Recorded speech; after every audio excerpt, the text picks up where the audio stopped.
ഇപ്പൊ grooming session എങ്ങനെ പോകുന്നു സ്റ്റാർ സിംഗറിൽ?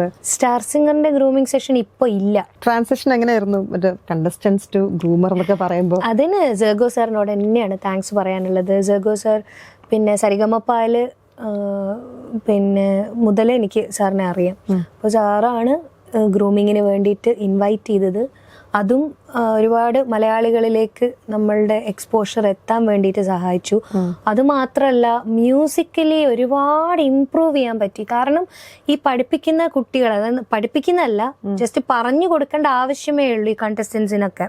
അവരൊക്കെ അത്രയും ടാലന്റഡ് ആയിട്ടുള്ള ആൾക്കാരാണ്. അപ്പോൾ നമ്മളുടെ അറിവും കൂടെ കൂടും. അതായത് അവർക്ക് ഈസി ആയിട്ട് പറഞ്ഞു കൊടുക്കുമ്പോൾ നമ്മൾ കുറച്ചും കൂടെ ചലഞ്ചിങ് ആയിട്ടുള്ള കാര്യങ്ങൾ നമ്മൾ കണ്ടുപിടിക്കണം, അത് പാടിക്കൊടുക്കണം. അങ്ങനെ ഇരിക്കുന്ന സമയത്ത് എനിക്ക് ഒരുപാട് എൻ്റെ മ്യൂസിക് നോളജ് വളരാനുള്ള ഒരു പ്ലാറ്റ്ഫോം ആയിട്ടാണ് ഞാൻ ഇപ്പോഴും സ്റ്റാർ സിംഗറിനെ കാണുന്നത്. അത് കണ്ടു കഴിഞ്ഞാൽ മനസ്സിലാവും. ഞങ്ങൾ ചെയ്യുന്ന പാട്ടുകൾ സ്റ്റാർ സിംഗറിലുള്ള ഒരു പ്രത്യേകത എന്ന് പറയുന്നത്, ഒരു പാട്ട് അതുപോലെ പാടുന്നതിനേക്കാൾ അതിൽ എന്തെങ്കിലും എക്സ്ട്രാ ആഡ് ചെയ്തിട്ട് അതിനെ കുറച്ചും കൂടെ ചലഞ്ചിങ് ആക്കുക എന്നുള്ളതാണ് മെയിൻ ഒരു ഇന്റൻഷൻ എന്ന് പറയുന്നത്. അപ്പോൾ അതിൻ്റെ ഒരു ഭാഗമാകാൻ പറ്റുന്നത് വലിയൊരു ഓപ്പർച്യൂണിറ്റിയാണ്, വലിയൊരു പ്ലാറ്റ്ഫോം ആണല്ലോ ഏഷ്യാനെറ്റ് എന്ന് പറയുന്നത്.